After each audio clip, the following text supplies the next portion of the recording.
Siamo intervenuti con il comando della polizia locale congiuntamente con il 118 e quindi siamo stati in grado di mettere in sicurezza una situazione che poteva degenerare. Il marito l'aveva aggredita stringendole già le mani intorno al collo. Era in stato confusionale una giovane donna di origini nordafricane quando due pattuglie della polizia locale di Castelfranco si sono presentate alla porta dell'appartamento di via San Martino e Solferino. Gli agenti hanno immediatamente attivato il protocollo per la violenza domestica.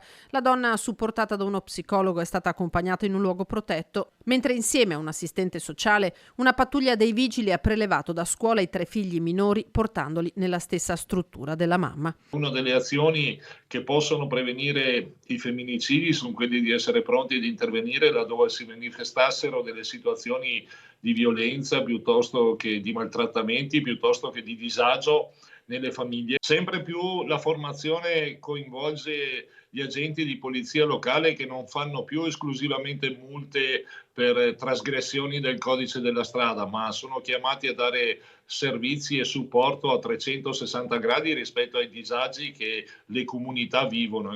Le cause della violenta lite sfociata nell'aggressione sono al vaglio. Dell'episodio è stata informata la Procura della Repubblica. Come in questo caso, essenziale è che chi assista o percepisca situazioni di rischio avvisi le forze dell'ordine. Fondamentali sono le segnalazioni che arrivano dai vicini piuttosto che le segnalazioni che arrivano da coloro che assistono magari direttamente o indirettamente a situazioni, mi ripeto, di disagio forte.